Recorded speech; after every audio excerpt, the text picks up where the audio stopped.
Hello students, today's topic of class 12 computer science is data file related with data file handling, and today we will see how to write in a text file. In our previous lessons we have seen how to create file, how to open any text file and how to read any text file.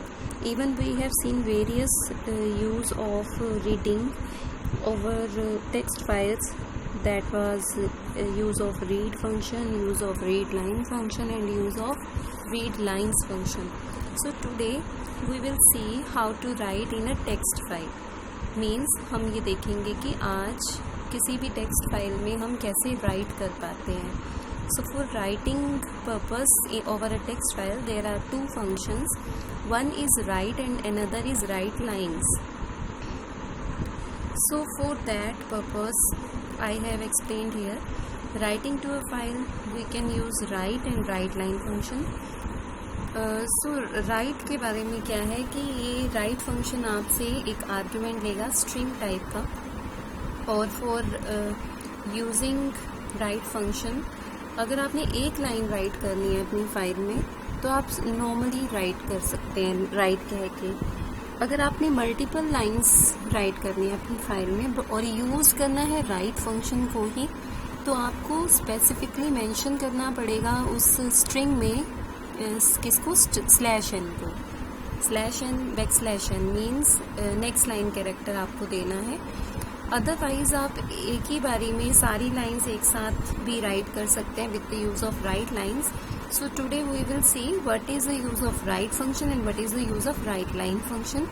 For that purpose I am opening here idle screen and we will start opening the file by saying, for example if I say f equal to open. अब इसमें कोई ऐसा नाम देना है file का जो आपने राइट करनी है. तो सबसे पहले तो हम बिल्कुल सिंपल वे में जा रहे हैं, तो सिंपल वे में जाने के लिए मैंने एक ऐसे फाइल का नाम देना है जो पहले बनी नहीं हुई है. मीन्स पहले उसमें कुछ भी नहीं है, हम एक न्यू फाइल बनाने जा रहे हैं. सो फॉर दैट आपने मेंशन करना है यहाँ पे फाइल का नाम सबसे पहले. तो फाइल का नाम मैं यहाँ पे दे रही हूँ फाइल, या ये कह सकते हैं राइट फाइल डॉट txt. इस फाइल में हमने राइटिंग शुरू करनी है और मोड हमारा क्या होना चाहिए, W not R. R means reading, हमने करना है writing, so mode should be W. अब आपकी जो फाइल में राइट फाइल नाम की एक फाइल क्रिएट हो गई, ओपन हो गई, उसमें आपका जो राइट पॉइंटर है वो सबसे पहले पहुंच गया. फर्स्ट पॉइंटर मीन्स बिल्कुल स्टार्टिंग पे है आपकी फाइल के. तो अब अगर आप यूज़ करते हैं f डॉट राइट और उसमें आपने कहा हेलो, तो इसने वहाँ पे हेलो राइट कर दिया. अब अगर फिर से आपका अब ये क्या दे रहा है, इसके टोटल नंबर ऑफ कैरेक्टर्स आपको साथ के साथ दिखा रहा है. फिर से मैंने कहा if f dot right I am writing in a text file. अब कितने हो गए, 27 कैरेक्टर्स. मीन्स 1 2 3 4 5 6 7 8, यहाँ तक 8 था.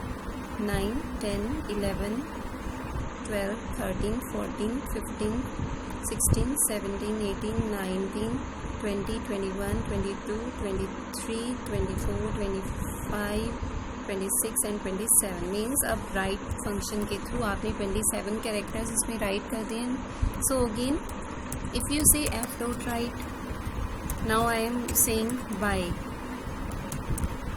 हमने कहीं पे भी बैकस्लैश एन का यूज़ नहीं किया है. So now I am closing that file and we will see after opening the file.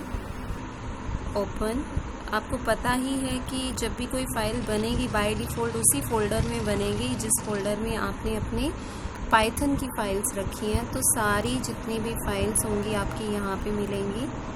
और हमने नाम रखा था write file, so there should be ये राइट फाइल. ये फाइल ओपन हो गई है। See we have not used any backslash n in the write function. तो क्या हुआ, backslash n means multiple lines नहीं बनी है, इसने क्या किया है, एक के बाद एक आपकी स्ट्रिंग्स को ऐड करता गया। सो अब अगर मैं फिर से इसी फाइल को फिर से ओपन करती हूँ W मोड में ही, राइटिंग मोड में ही, तो क्या होगा, जो अब आप टाइप करने जाओगे ये ओवरराइट होना शुरू हो जाएगा इस फाइल में। मीन्स जो पहले का डाटा पड़ा था वो आपका पहले वाला डाटा आपके पास नहीं होगा, because W mode by default जैसे ही आप किसी फाइल को W मोड में ओपन कर रहे हैं, then your get write pointer will be at the starting of the file. तो उसके बाद जब आप राइट करना शुरू कर देंगे तो वो स्टार्टिंग से ही राइट करना शुरू कर देगा। मीन्स जहाँ पे पहले ही कुछ लिखा हुआ है उसकी जगह पर उसने और राइट करना शुरू कर देना है। अब हम चेक कर लेते हैं ये लिख के। Now I am using f dot write और कहाँ, ही everyone backslash n। Now I am using backslash n also here, and you can also say f dot write. This is the overwriting over the previous one, and again I have used backslash n here and f dot write, and now I am saying bye bye. So if you say f dot close now और फिर से उसी file को आप open करके देखिए यहाँ से ही, और फाइल का नाम था हमारा राइट फाइल, फिर से ओपन किया, अब ये हमारे पास फाइल में डाटा ये आया है। हे एवरीवन एक हमने स्ट्रिंग दी, फिर बैकस्लैश n दिया था तो कर्सर नेक्स्ट लाइन में आ गया। फिर उसके बाद जो नेक्स्ट मैसेज हमने राइट किया था, this is the over writing over the previous one, उसमें भी बैकस्लैश n दिया था, तो उसके बाद एक एंटर आया है और फिर बाय हमने राइट किया था। सो इस तरह से हम राइट फंक्शन को यूज़ कर सकते हैं किसी भी टेक्स्ट फाइल में राइट करवाने के लिए। अब जो भी एग्जांपल्स हम देख रहे हैं आज, ये अभी तक जितने भी एग्जांपल्स हैं मैं प्रोग्राम की वे में नहीं बता रही हूँ। आई am using every command in the interactive mode. But अगर ऐसा आ जाए कि आपको एक प्रोग्राम राइट करना है and program is to write some lines in a text file, तो आपने क्या करना है, आपने इन्हीं स्टेटमेंट्स को प्रोग्राम में टाइप कर देना है। मीन्स स्क्रिप्ट मोड में आपने उसको इन्हीं स्टेटमेंट्स को राइट कर देना है। So going ahead with right lines function.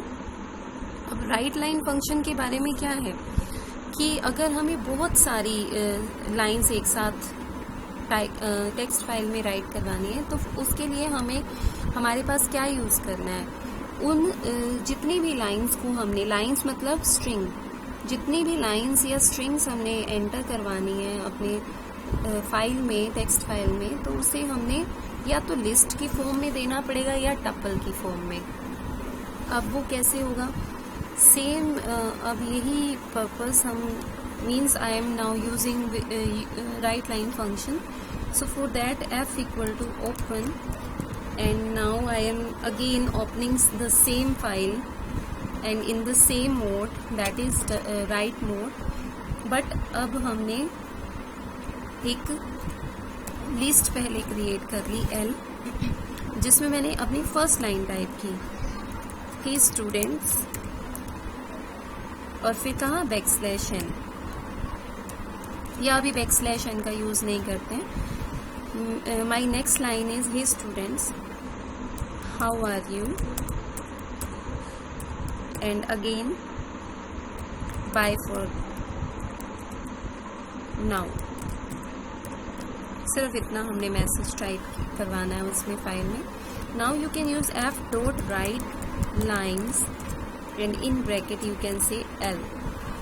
So if you close the file now and open the file here, remember I have used the same file name, that is write file, and write file ये file है हमारे पास, और ये हमारे पास अब आ गई है हे students हे students देखो, और फिर हाउ आर यू, जहाँ पे भी हमने शुरू किया था। अब आर का ई क्यों नहीं आया है, मैंने यहाँ पे आर नहीं टाइप किया था, ई नहीं टाइप किया था, दैट्स वाई। तो अगर हमने \n यूज़ नहीं किया लिस्ट में, तो वो क्या कर रहा है, इन सभी लाइंस को बस एक ही फ्लो में ऐड कर रहा है। और अगर \n का यूज़ कर लें हम इस तरह से, so now again I am opening the file in the same mode and using the now हम कुछ और यूज़, चलो ठीक है इसी को यूज़ करते हैं। और बट यहाँ पे क्या करना है, हमने \n यूज़ करना है हर एक स्ट्रिंग के बाद। \n यहाँ पे एक एंटर का काम करेगा, ई टाइप कर देते हैं \n, एंड यहाँ पे लास्ट में no need to say, because इसके बाद हमारी कोई लाइन नहीं है। Now you are seeing f.write_lines l and f.close। और अब जब इस फाइल को ओपन करके देखेंगे हम यहाँ पे, तो तब देखते हैं क्या मिलता है हमें। Our file name is write file, this is the file. और अभी नहीं हुआ है अपडेट, इसको फिर से, it is there, see update नहीं हुआ था तब तक जब तक हमने फाइल को ओपन किया। So now it is updated. You can also see it by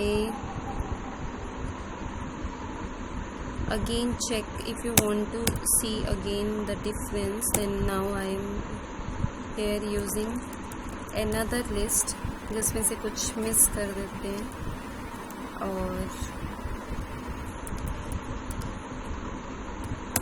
फिर से राइट करवा देते हैं इस फाइल में, and then close. Now I am opening the file from here, all files, and this is write file and this is your file. Hey, how are you? Okay, so in this way we can use write lines function also. तो main difference क्या है आज के topic में, right can be, right function क्या कर रहा है, एक टाइम पे एक ही लाइन को राइट करवा रहा है या एक स्ट्रिंग को, you can say. And right lines के थ्रू आप मल्टीपल स्ट्रिंग्स यानी कि मल्टीपल लाइंस को राइट करवा सकते हैं टेक्स्ट फाइल में। बट मल्टीपल लाइंस की फॉर्म में ही करवाना है, तो आपको जो लिस्ट में स्ट्रिंग्स देनी है वो सारी स्ट्रिंग्स आपको देनी है \n के साथ। और आपकी स्ट्रिंग्स जितनी भी होंगी वो या तो लिस्ट की फॉर्म में होंगी या टपल की फॉर्म में। Means you can use hair L equals to in small bracket strings. Small bracket means tuple will be created there. So this was today's topic. We will see further in our next topic, and that will be